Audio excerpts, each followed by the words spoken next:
What's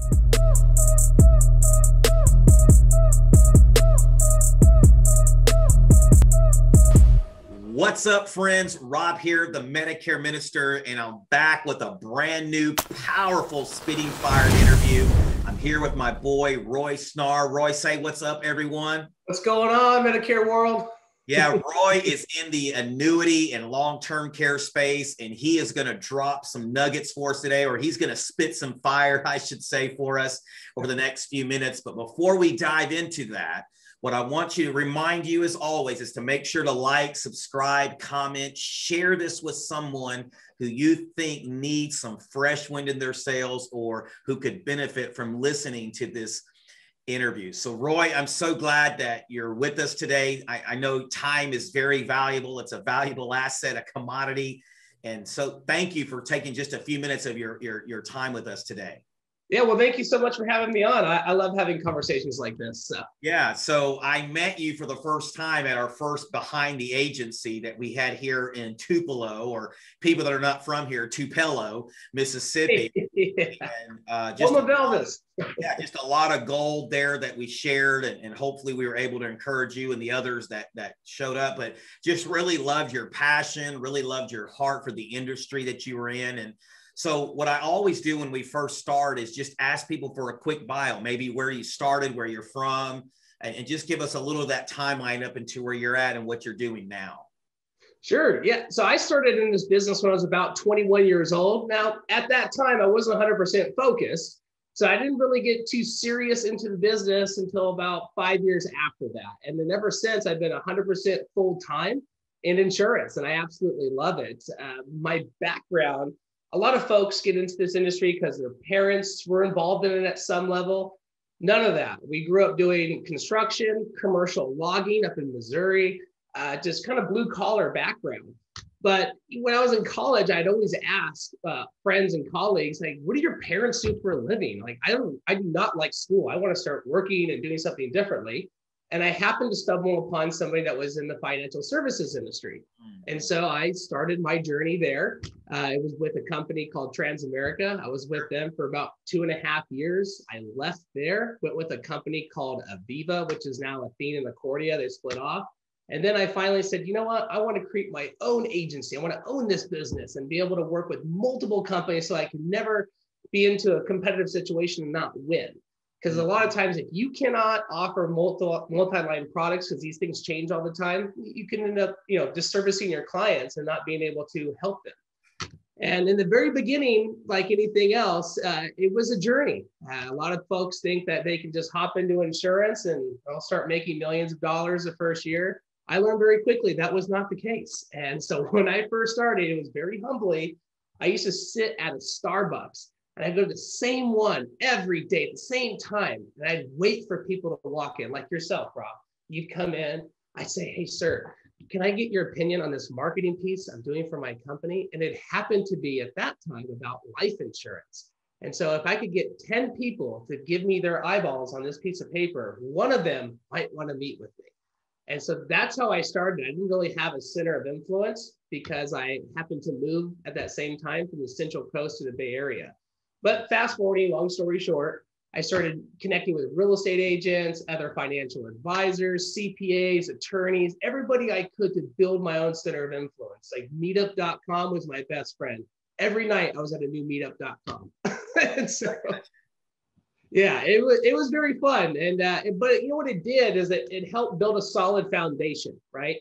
So, I mean, I've been very fortunate where I've helped over 1,000 people throughout my career, and I help agents now. And so beforehand, if I didn't have that rough beginning, that learning curve, there's no way I could be mentoring or offering advice because I haven't gone through it myself. So now when I'm talking with agents, it's 100% empathy on hard times, not sympathy. Right. So do you mind just sharing us a few numbers? Like what is some production, maybe some best years, or what do you average there in your space now? Yeah. So in the very beginning, I mainly focused on life insurance. So I started purchasing every lead system that you can imagine. We've all been very familiar with them. One of the most successful ones at its time was mortgage protection mailers. Yep. So I'd buy a bunch of mailers, sit there, call people on the phone nonstop, try to book an appointment. Then I slowly progressed out of that and started working more in just direct partnerships with business owners. So in the very beginning, I was writing, 1 or 2 apps a month, and that was a miracle to me. I remember if I could just earn $3,000 a month, that is an insane number, right? I mean, I'd be able to have a crazy lifestyle. Well, then I moved to the Bay Area in California and found out a 1-bedroom apartment is more than 3,000. So I said, okay, I need a few more policies to be able to make it. So I started purchasing more and more leads. And at that time, I got a business credit card, and it saved me because I would put everything on that and wait for the business to come in. So for the first few years, it was a little bit rocky. I was kind of a slow starter. I mean, you hear a lot of these other success stories online that their first year they did 100,000. That didn't happen for me. It took a couple of years to get there. But what did happen is the more I learned, and I would spend hours on YouTube, I'd call everybody that was writing more business than I am, and I'd ask them, how do they do it? I would bend their ear as much as possible. So it started going from, 50,000 a year to 100 to 200 to 300 to 400 to 5, 6, 7, 8. And then this year we're going to cross it well over the 7-figure range. Wow. But it didn't happen right away. It was a very progressive timeline. No, I'm glad that you bring that up, because I don't think people understand the grind, the hustle, the work. Yeah. For some of us, it's a 13-year overnight success story. Yeah, that's the best way to put it. Yeah. And so I definitely glad you brought that up, but I want to go back to something you said kind of in the beginning here. Sure. And that was something about, you said, I wanted to do this on my own.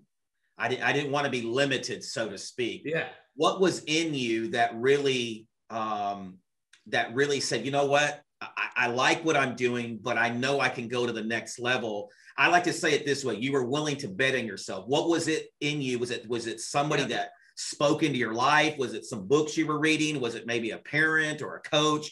What was it in your heart, or spoken into your heart, if you will, that caused you to bet on yourself and take that leap of faith? Yeah, great question. And that helps me go back to the original reason of entering into the business. So beyond just the fact that I wanted to do something different and try financial services, I've always had a passion for finance at some level. Even though early in college, I studied culture anthropology and genetic engineering, found out real quick that chemistry is not for me. So I went back to culture anthropology and history, and then I started studying some finance. But my mother became disabled when I was about 14 years old. Everything was taken away from us. Middle income family, we lost everything, had to move in with my grandparents. It was a big wake up call. And at that time I was 14. I was worried about Pokemon cards, riding my bicycle around. I didn't know anything about money. But the one source of income we had was a Social Security disability income check. And I knew that during the 2001 dot-com bubble, my mother had lost the majority of her assets. She was doing really well prior to the dot-com bust. So we lost everything. So I always had this inkling, this calling of I need to do something to be able to at least educate people and help them, because nobody educated my family.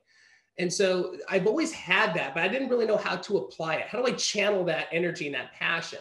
And so when I did stumble upon this financial services company, started learning more about it, the first book they gave me was Napoleon Hill, Think and Grow Rich. And given I come from a 9-to-5 background, work hard, save, traditional mentality.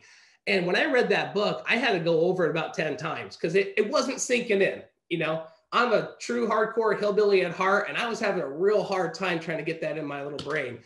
But as soon as I understood and grasped that, I was like, whoa, the only limitation I'm having right now is the only limitation I'm putting on myself.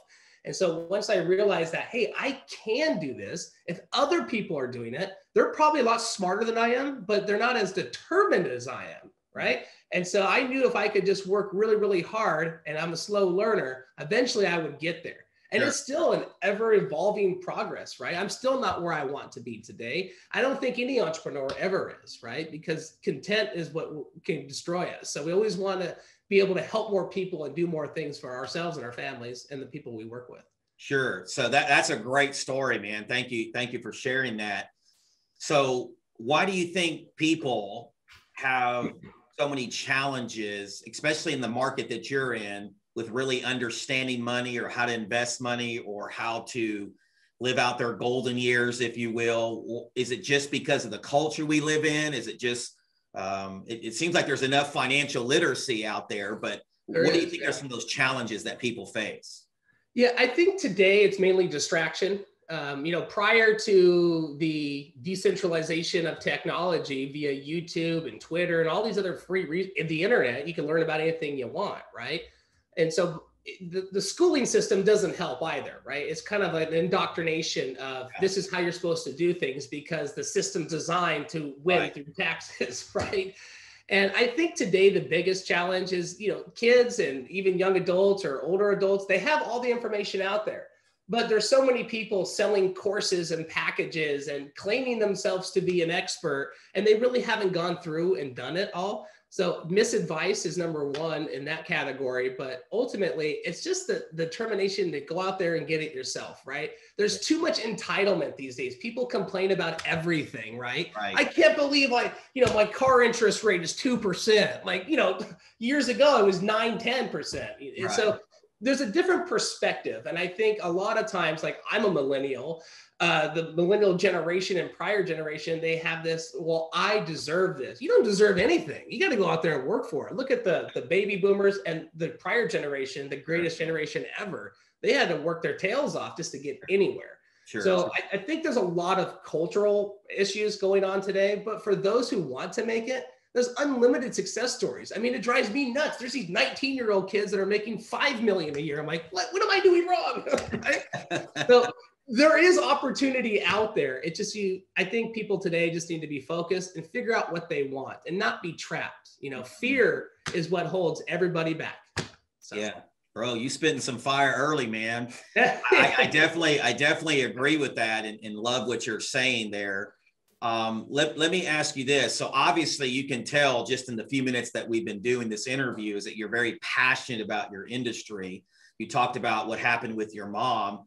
So when you sit down with clients, it seems like that passion would transfer over to them. And that's why you've been able to be successful, because they know you genuinely care about these people have worked hard their whole lives for this money. The majority of the market that I'm assuming you're sitting down with, like us here, we see a lot of Medicare turning 65s or in their 60s and 70s retiring. And so what is one piece of advice that you give them? Like why Roy Snarr? Why should you trust Roy Snarr? What is it when you sit down with them? Maybe just give us kind of an inside look on what that looks like here in the very beginning when you sit down with them. Yeah. So what I do, very similar to how you run your practice, Rob, I'm an educator. That's exactly my goal, right? None of us want the connotation of a salesman. Sure. Right. Then you think of Glenn Ross, or you think of the used car salesman at the dealership. I wanted to become this educator and present non-biased information, right? And by doing that, they can see and feel that I'm a real person and that I mean well for them. And then when I show people solutions, I show them multiple solutions. And that's part of being a fiduciary anyway. But I go through the extra mile. I say, hey, look, here's the pros and cons of each section. And I don't have expectations for people. And that has really helped me, because any type of sales, especially in insurance and financial services, somebody says, no, the only thing we got going for ourselves is that little confident guy. And he gets beat up all day long, right?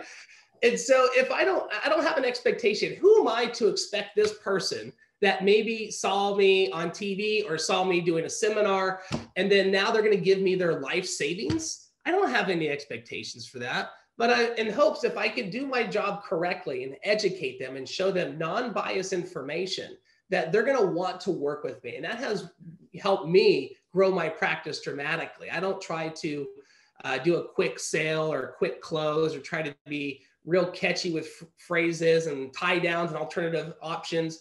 I don't do any of that. I'm just like, hey, look, here's the plans based on your situation. This is what we would recommend. If it makes sense for you, great. I'm simply the person with the license that shuffles the paperwork, and I'm your partner in this journey for the rest of your life.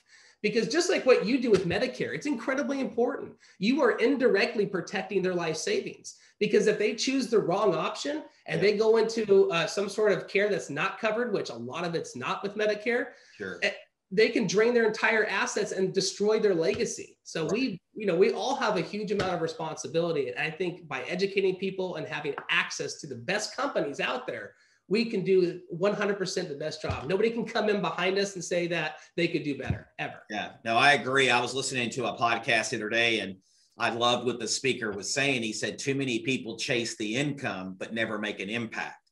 But he said, if you'll make an impact, like a true impact in people's lives, in this case, you protecting their assets, their income, if you truly chase after making an impact, the income will be there. I like to say it this way: the more value that we add, the money will be there. Exactly. Too many people chase the money, the big commissions. They get commission breath, and they don't realize that if they'll just add value and educate, and that the money and the income will follow. And it sounds like that's what you're saying in your practice as well. Exactly. It's kind of funny too. I was telling some of my teammates here, some of the products that we help people with, they're actually some of the lowest paying commissionable products. And I actually get excited about that. I'm like, this is great. I mean, we 100% with confidence, we know we helped them with the best plan, because with another company, we could have gotten paid twice as much. Or if we designed the plan a little bit differently, we could have gotten paid 3 times as much, but we didn't do it. And now, like that, I get excited about that. I actually get excited when I help somebody with a plan and a strategy that is not the highest paying commission, because there's only 100 pennies in a dollar, right? And if an insurance company is offering a solution and they're paying the top dollar, there's a reason for that. They're going to either take it away from the consumer, or there's something going on with the company on the back end, and they have to incentivize agents to sell their product through higher commissions and not product structure. So. No, I totally agree. And that right there is a gold nugget, man. That's some serious fire right there. Is that a lot of times salespeople, agencies, they get caught up in that, and they don't do what's right for the client. I like to say this when I sit down with our Medicare prospects and clients: is one of the reasons that we represent all these companies is because it allows us to be loyal to you, not them. Exactly. Right? In other words, I care about where you're at and your healthcare needs more than I care about the commission. And you know this, and about captive agencies. When you're a captive agent, they're trying to make a one size fits all. And when you're in this industry long enough, you realize there's really no such thing. 100%. And that's the other thing too. And that's what helps you win in this business, is that if somebody were to come in, another advisor or a relative, like, oh, I know all about this, and this is why they helped you, they sold you this plan, you have substantial evidence of why. And that's part of the fact-finding information. But you also have the credibility to say, look, Mr. and Mrs. Client, here's what the commission is here. Let me show you the commission on this other company that I could have helped you with. Which one do you think is better for me, right? But I helped you with this one because it's better for your situation. And if agents can just, it's hard in the beginning, it really is. But if they could just say, look, if I can offer my client the absolute best based on their situation, I'm not worried about the commission. I mean, there are times with new contracts, I don't even know what the comp level is. I'm not very detail oriented like a lot of folks are. And I don't even know. I just get a deposit. Like, oh, okay, so that's what it was. And that's the way you should run the practice. Sure. Just as you said, Rob, the money comes, right? If you do the right thing and you help people, the money will follow, just like Zig Ziglar says. So and I've noticed a couple of times that you've talked about the journey in the beginning, the obstacles, the challenges. And I believe it's in those times that we grow more than when it's just easy street, you know, I mean, and so one of the things you said, and I want to go back just for a minute. One of the things you said in the beginning was that you went and you searched out people that were the best in your industry, in your niche. And I always tell people, you got to be humble like that to be able to say, you know what, I need to learn. I don't know everything. But what do you think, what area do you think you grew in the most in those early years? Because you talked about the hard and the adversity. I've heard you mention that a few times. Was there an area or some areas that go, you know what, I'm thankful it was hard in the beginning and I wasn't just an overnight success because of now I'm this way, or because now my character is this way? The number one skill I learned is being able to be confident myself. And that's still hard. Like, you know, we all have insecurities, and I've always been an outspoken, outgoing person, but, you know, I wasn't always that confident in what I knew, right? And that took a long time to develop, and I still work on it all the time, right? It's easy to get insecure, like, oh, well, maybe I can't do this. It's very easy to have, but those beginning years and then looking back and seeing, okay, look, I actually was able to make it. That's pretty cool. Yeah. So developing the self-confidence, that was the number one thing, because regardless of what industry you're in, nobody can ever take that away from you. The government may come in and change rules and regulations on us, and then we can't offer certain things.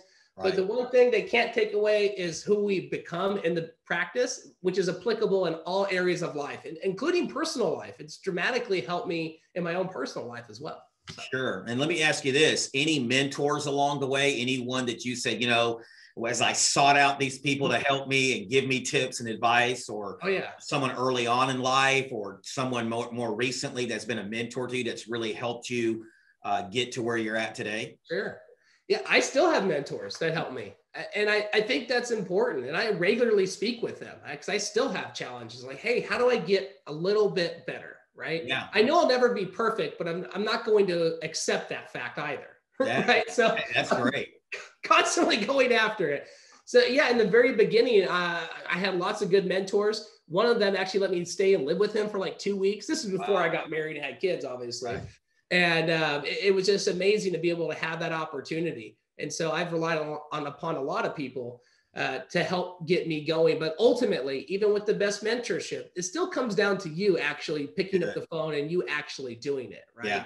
Yeah. And so, but I think everybody, they do need a mentor in this practice. Definitely. In Medicare, life insurance, annuities, long-term care, you need somebody who's been through the ringer, who is successful, in order to give you the proper advice and say, hey, look, this is how I would say it differently. And then you put it into your own style. But ultimately, you got to go out there and trip over your own feet and screw up and mess up and fail a few times. And that's just what it takes. So no, I totally agree.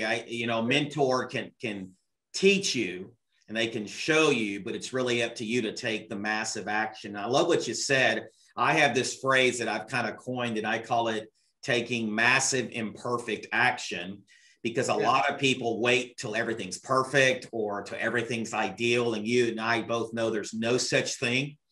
And I live by this motto of, if I can just get 1% better every day. Yep. And I know I can't be perfect, but I can be excellent. And it's like a golf swing. Yeah. If you're a 1/4 inch off, that's okay. But a mile down or 100 yards down, then you're going to be 7 or 10 feet off. And I think that's the problem with a lot of agents too. They're like, well, I will do good, or I'll start doing this once I learn everything about supplements or advantage plans. Then I can be able to have that conversation. And that's one thing that I just went full bore on. Even today, there's people that'll ask me some complicated questions. I'm like, I don't know. I said, I can get back to you with the correct answer, but let's move forward on it. I try to tell agents that now that I help. I was like, you don't have to know everything. I mean, people don't expect you to be 100% knowledgeable in all areas. And if you're transparent and upfront with them, saying, you know what, that's a great question. Before I give you that answer, let me clarify it, because there's been a lot of rules and changes, whatever it may be. Mm-hmm. And then they're going to appreciate that you're not just BSing them on the phone all the time, right? Yeah. So it's like, No, I think that, dude, you're spitting some serious fire right there. So let me stop there, because I think that's what whoever's watching this, when this drops, is you need to learn that right away. It's okay to say, I don't know. It's okay to be authentic and real, and people will really appreciate that. We're scared to lose the commission or scared to lose the deal. But I can't tell you how many times when I first started in Medicare where I just said, listen, great question. I don't have the full answer now, but I will get it to you. And a lot of people are like, okay, that's cool. Just get back to me. I'm still going to do the deal. And I think a lot of times we don't realize that people just want sincere, authentic, genuine in the presentations and the meetings with us. Right. And like you said too, I mean, most people, they're totally okay with that. Those that are not, you don't want to work with them anyway. Don't worry about it. See, that's the other thing too, that you probably experienced helping train your agents. Everybody's so worried about the perception of the client to them that they don't want to screw up, and then, they don't want to lose the sale. There's so many people out there that you can help. And ultimately, you only want to work with those that want to work with you. You can't want it more than they want it. Right. And so it's funny you say that, because I recently had someone a client kind of hate on me a little bit. And the reality is, we didn't really do anything like wrong. It's just this person, I think, was looking for something to bark at. And Yeah. I know when I sat down with them, I did the best that I could. I was honest. I was ethical. I did everything I could to help them, like I do with all my clients. And what you said is exactly true, is quit worrying about all that silly stuff, because it will hold you back. Yep. And listen, there are some legitimate complaints, and we all get those things from time to time. But the reality is there's plenty of people out there to work with. And if you're just genuine and honest, and you know in your heart of hearts that you walked away from that meeting giving it the best that you got, you can only control what you can control at the end of the day. 100%. And, you know, to your point there, a lot of agents, as you know, they'll get super stressed out and down. I'm like, look, let's fast forward. In a year from now, is this situation going to make any difference? Well, no, I'm not going to worry about it. Okay, what about a week from now? No, what about tomorrow? Probably not. Then don't worry about it now. Just go on. Like, life happens. You can't make everybody happy. Right. It's just reality. There's always those people out there. So yeah, and if you spend your life doing that, you're going to be super miserable. So let me ask you this: in light of the journey that you've been in, obviously 7 figures this year, on track to do that. Yeah. How would you define success today for you? I know I think success definition is subjective, because everybody has a different definition. But for Roy Snarr, 2021, what is success for you? What does it mean for you? Yeah, so for me, it's still personal development, because I know that if the better I can get personally and help more people, just as we spoke about, the money will come. Not worried about that. Right. If I go out there and I get better at doing seminars, or better at speaking, or better at my explanation of how things work, it's really easy to get overcomplicated in this business. The more simple I can make it, the money will come, and it won't be any issue at all. So my number one thing for success is just having more self-development and sharpening my tools, because it's easy to know a lot in the space and then get a little bit complacent, right? Not read as many articles, not read about the new changes. And then you'll get that question that pops up, or maybe it would have helped you handle an objection better. And so that's my goal, is education this year and more self and personal development.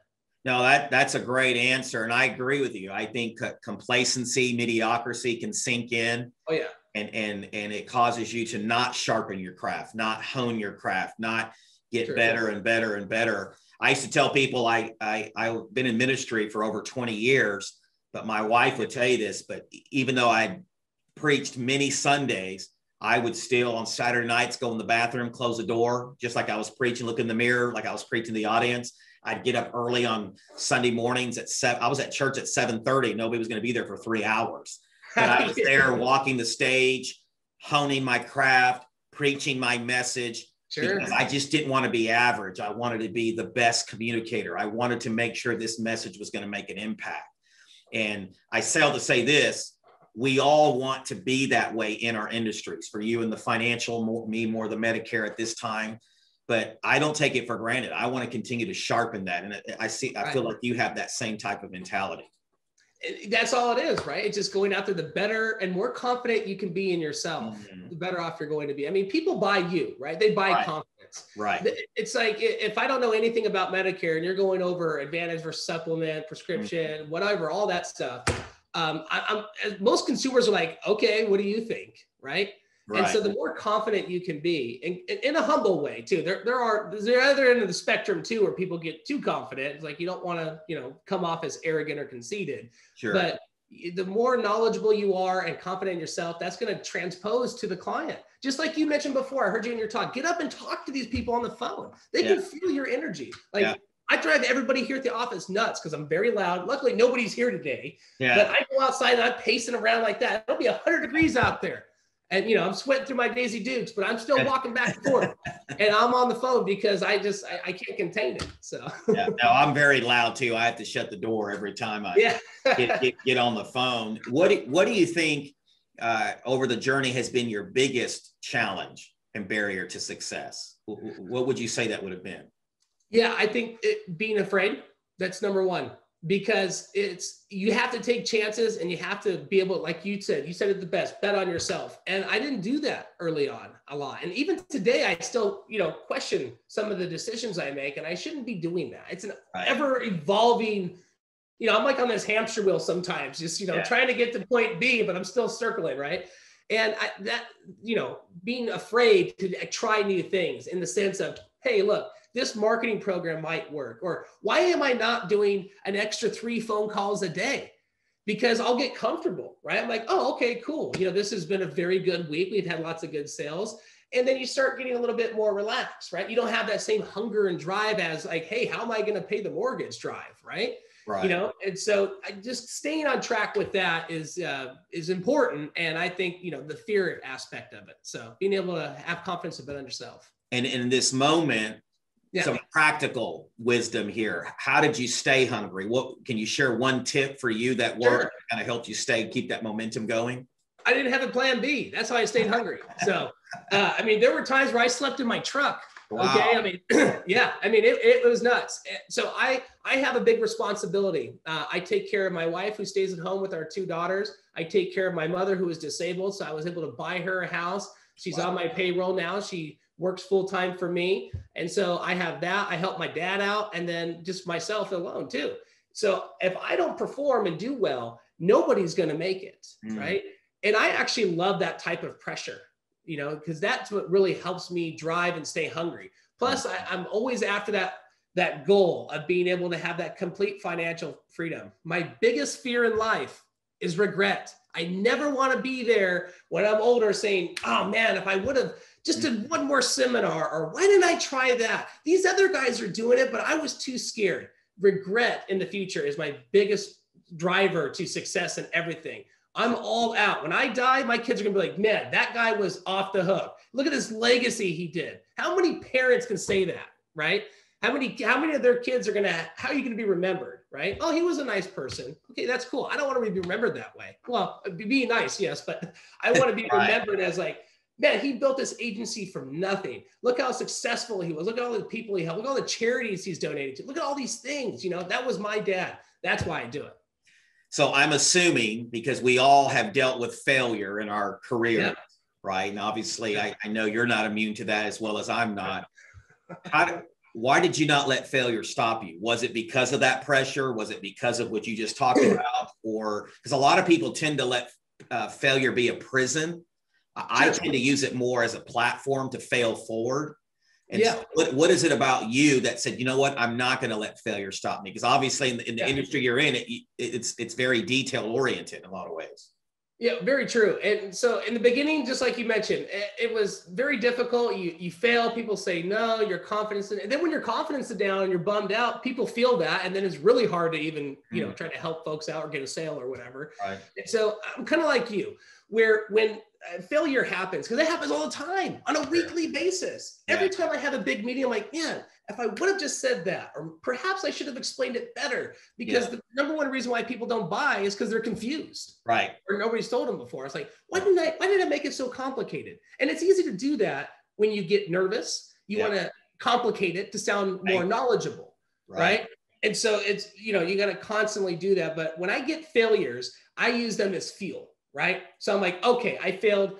I messed up. I could have done better. I'm not going to worry about it. But now I got to make this successful. So I use it as like my rocket fuel, right? Failing forward. I just stuff it in there and go. And then I look at other examples, like look at anybody who's become massively successful. I mean, how are you supposed to have experience without failing? You have to fail, right? Failure is a part of everyday life, but it's a way you take the failure. Right.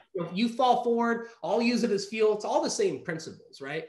And so you just can't let it bog you down. There's no way you'll ever be successful without failing continuously. Right. And that's what I tell myself. Yeah, man, that's some serious spit and fire right there. I agree. I was listening to an interview with Dabo Swinney, Clemson's head football coach, and he calls it embracing the suck. Like, you know, life's going to suck. Our industry is going to suck. Things in our weekly basis are going to suck. But if you embrace it and say, okay, what can I learn from this? And how can I grow from this? It allows you to stay on that journey of success. So thank you for sharing that, because I think people need to hear that, is none of us have the immunity card to failure.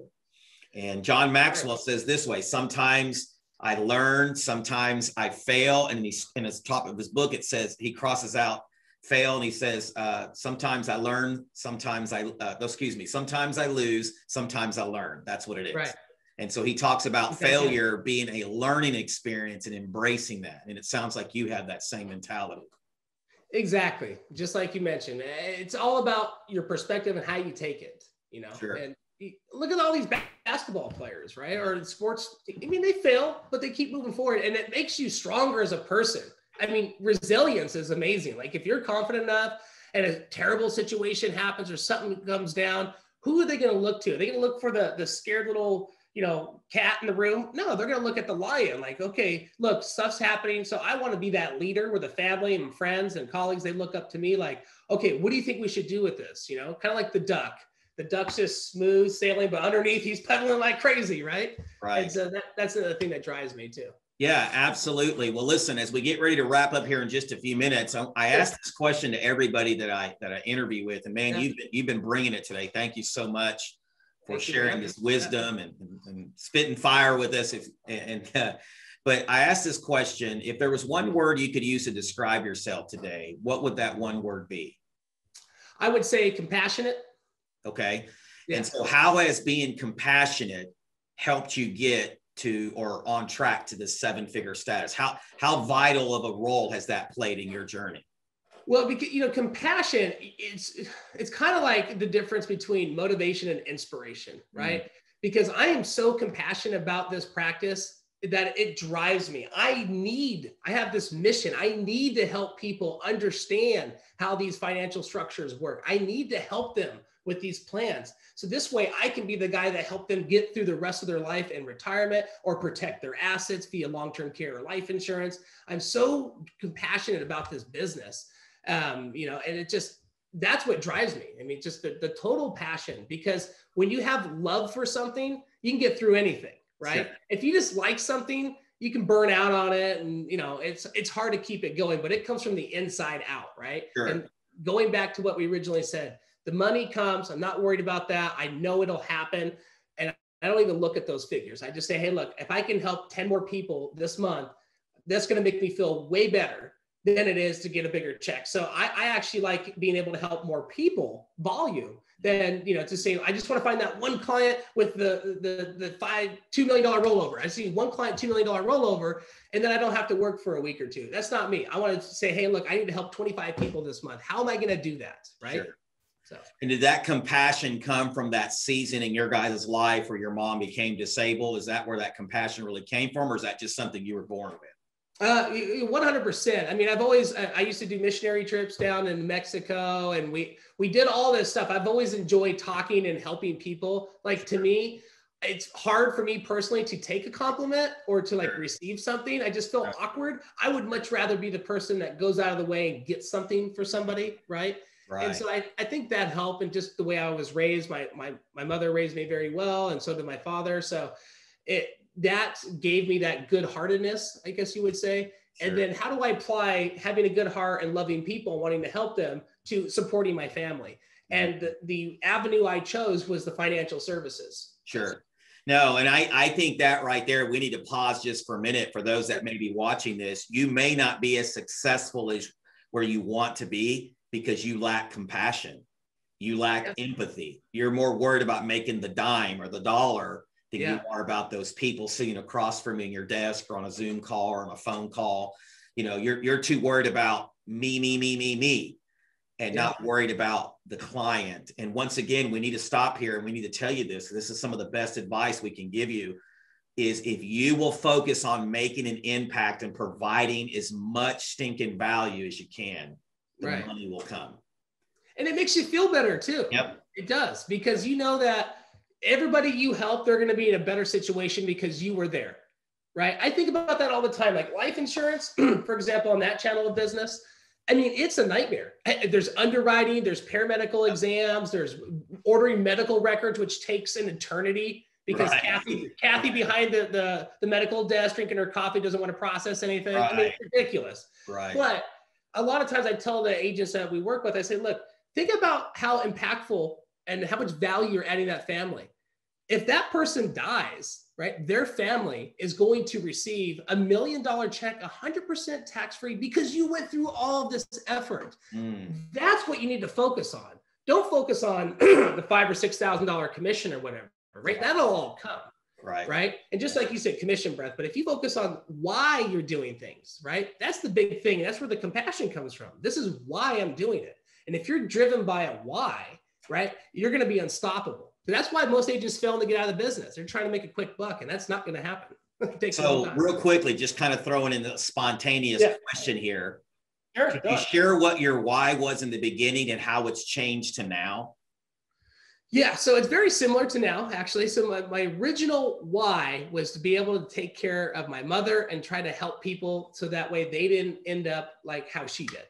That was the reason why. When I saw that she lost all this money in the markets, she didn't have any insurance, nothing backup, just a government social security check. I was like, man, if there was a way I could help people figure out, like, why did this happen to my mom? Well, if I could stop one family or help one family mitigate that risk and this experience, even though I'm very thankful, right? It built me to who I am. But if I could help families, avoid that, man, that would be amazing. And then, I can make money doing this too and support my own family. Great. So those two combined. And even today, it's expanded now to bigger visions. I never thought when I first started, like I'd be able to support a whole family and help out, donate money and do things. I never thought that. So now I wanted it even bigger. I want to be able to help sponsor big charities, be able to, give more back to the community and be able to provide just an amazing lifestyle for my family without having the financial stress and worry. Yeah, no, I totally agree, man. I'm built the same way. And I love that, what you said about compassion, because this, you can't impart to people something that you don't have yourself, right? I can't give something to someone that I haven't gone through or I genuinely don't possess myself, or you're just a fraud or you're a hypocrite, at the end of the day. 100%. I mean, there's a lot. I tell agents this all the time too. It's like, they sit there and they read, all kinds of illustrations all day long, or reading about stuff online and tax code. I go, that's cool, man. But, if it came down to it, and you could be the smartest guy in the room, that doesn't matter. Unless you actually care about people and you truly want this business, people know when you're just in it trying to make a sale. If you truly want to do this practice and you're offering them solutions based on your why and your passion, because you're compassionate about it, they will buy from somebody who doesn't know half the amount of info you do. Okay. It's not about that. People want to know how much you care. And if you truly care about this, and just like you do, Rob, the more you learn about this practice on both Medicare, life, annuity, long-term care, you see the value for the people. And that is what drives you, not the product or the commission. Sure. Well, as we wrap up today, I know we've just gotten the Sports Center highlight version of Roy's life here, and I appreciate you taking some time. Sure. But I interview people in different spaces, not just in the insurance space, but home-based business, pastoral.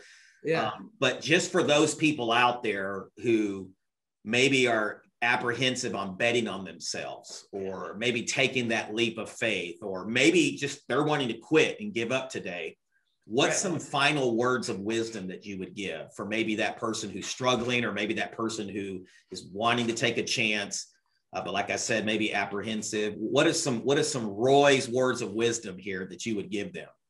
So I would say, first of all, people got to figure out what they want to do, right? And this business or any business is not for everybody, right? So when you're getting beat up and getting failure, just ask yourself, if you were to stop today and quit in a year, 5 years, 10 years, 15 years from now, would you have any regret in quitting this business? Like, I used to sell Cutco knives door to door. I have no regrets of not fulfilling that. You can make a lot of money there. You can build a team. It just wasn't for me, right? So I think the number one thing is to help determine what you want to do. If you think that you're going to have any regret at all about building a legacy by stopping that practice, then don't do it. Because you can't take back time. You can always make more money. Right? You can't buy time. So do what you want to do what you love. Even if you suck at it at first, I did. If you're compassionate and you love it, that's the only thing that's going to get you through it all. Sure. Now, that's some great advice. What about, where can we find you? Are you on Instagram, Facebook, some other social platform? It's funny. I'm kind of an old soul. I mean, I'm only 33, but we're building out a Facebook page, and I never really had one prior to all this. I have LinkedIn, and then my website. You could just Google my name. Fortunately, I have a really weird last name, Snarr. And so I just dominate Google and Bing with that, which is great.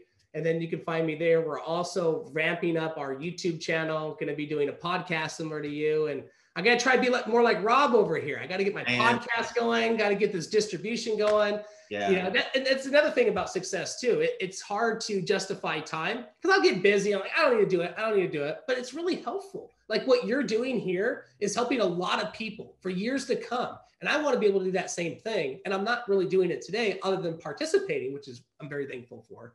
But I also want to create that distribution channel. Like, oh man, I love doing this. And because it inspires me and encourages me when I hear stories like yours and people that are passionate about what they're doing. Yeah. And I tell people this, and it's cliche, I know, but if it just helps one person, sure, you know, I'm good. And you know, if it makes an impact in one person's life and changes one family, I'm good. I know we'll impact more than that, but really at the end of the day is I just want to see people win because there's so many people in this world that don't believe they deserve to win. Yeah. And I want them to see that for themselves. I can say it all day long, but when they have that paradigm shift, maybe listening to Roy Snarr's testimony or Ryan Lodi or whoever I interview, if they listen to that story and there's a paradigm shift and it changes their life for the better, man, I'm all in, bro. I'm all in. Totally, man. I'd love to come back on anytime you like. We'll talk about anything you want.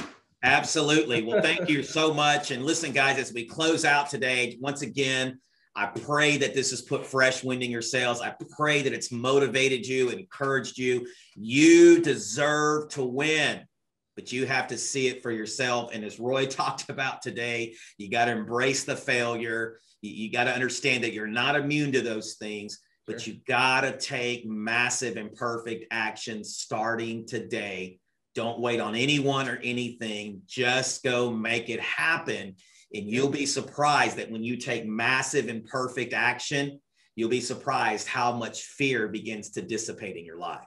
Yeah. And you'll be surprised how much you begin to attract things into your life because you attract ultimately who you are. So once again, I want to remind you to please like, subscribe, comment, share this with someone who you think needs to hear this today. God bless you guys. Make it an awesome day, and we will talk to you guys soon.